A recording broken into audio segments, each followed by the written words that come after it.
Welcome to Strategic Faultline, where conflict, power and strategic geography come into focus. Today, we examine why the Essequibo crisis did not end with Nicolás Maduro's capture, and why this oil border dispute still matters for South America.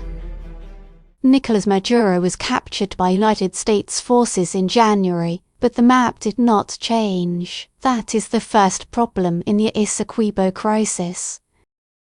A leader can fall, a regime can fracture, and government can be replaced. But a territorial claim, once it becomes part of national identity, can survive the man who used it. This is why the dispute between Venezuela and Guyana is not only a legal case in The Hague. It is a test of sovereignty, oil, geography and political continuity in North and South America. The territory at the center of the dispute is the Essequibo region. It is mostly jungle, crossed by rivers, forests, and remote communities. But on the map, it is enormous. For Guyana, it represents more than 70% of the national territory. For Venezuela, it is presented as land taken through an unfair colonial settlement. That makes this more than a border argument. For Guyana, the issue is national survival. If the claim were accepted, the country would lose the majority of the land it administers. For Venezuela, the claim is tied to history, nationalism, and the idea that the border was imposed by foreign powers. The legal dispute goes back to an arbitral award from 1899. Guyana says the award fixed the border, and that the Essequibo belongs to Guyana. Venezuela rejects that position, and says the dispute should be solved through direct negotiations, not by the International Court of Justice. That disagreement is now before the court. But the court is only one layer of the crisis. The second layer is oil. For decades, the Essequibo dispute was serious, but largely frozen. Then Guyana became one of the most important new offshore oil stories in the world. The Stabroek Block changed the strategic value of the country.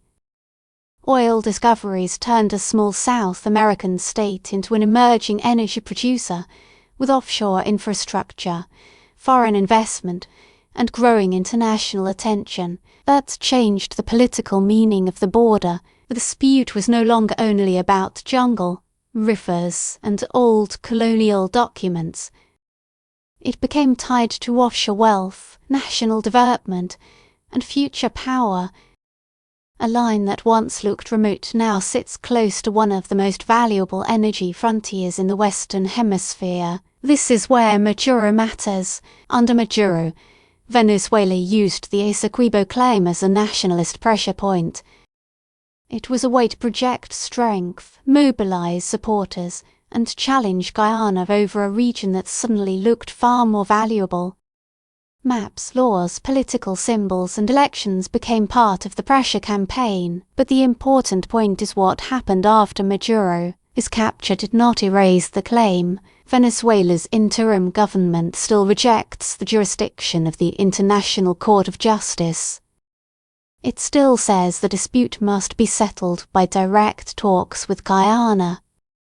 It still maintains the claim over the Essequibo region. So far, the story looks like the fall of one man.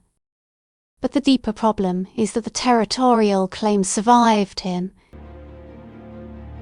If you are finding this report useful so far, please leave a like and subscribe to the channel to support Strategic Faultline. Now the deeper question is what happens when a post-Maduro Venezuela keeps a Maduro-era pressure point alive. This is the real strategic issue. If the Essequibo claim were only a personal tool of Maduro, then his capture would have weakened the crisis dramatically. But if the claim belongs to the state, to the political system, or to the national narrative, then the dispute becomes much harder to resolve. That creates a dilemma for Guyana. Guyana cannot treat the issue as closed simply because Maduro is gone. It still has to defend the border in court. It still has to protect offshore development.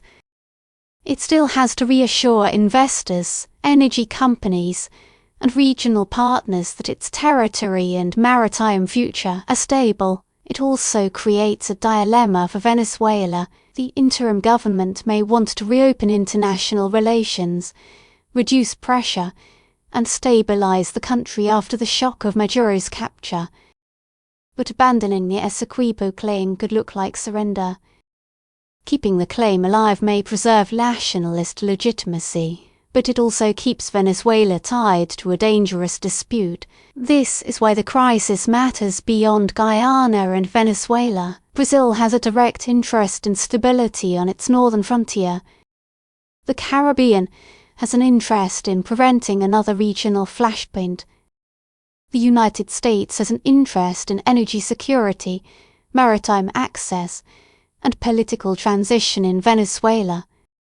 Oil companies have an interest in certainty, insurance, contracts, and offshore operations. There is also a military layer. Even if no war begins, a persistent claim forces governments to think about roads, orders, airfields, coast guards, river access, offshore platforms, and the ability to move forces in a crisis. It makes diplomats watch statements more carefully. It makes investors price risk differently. It gives every election, every court hearing, and every map a strategic meaning. A war does not need to begin for the crisis to matter. The mere persistence of the claim is enough to shape military planning, diplomatic pressure, investment risk, and regional alignments. That is why the crisis remains active even without the leader who pushed it to the front page. That is what makes the Essequibo dispute a strategic fault line. It connects an old border, a new oil frontier, a captured leader, and a state claim that did not disappear. Maduro is gone from power. But the border dispute remains. And as long as the claim survives, the map of North and South America remains unstable. The Essequibo crisis shows that removing a leader does not automatically remove the strategic pressure point used. The man may fall.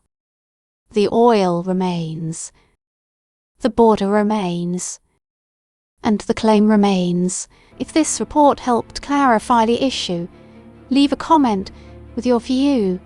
And if you are not subscribed to the channel yet, subscribe to Strategic Faultline so you do not miss the next analysis.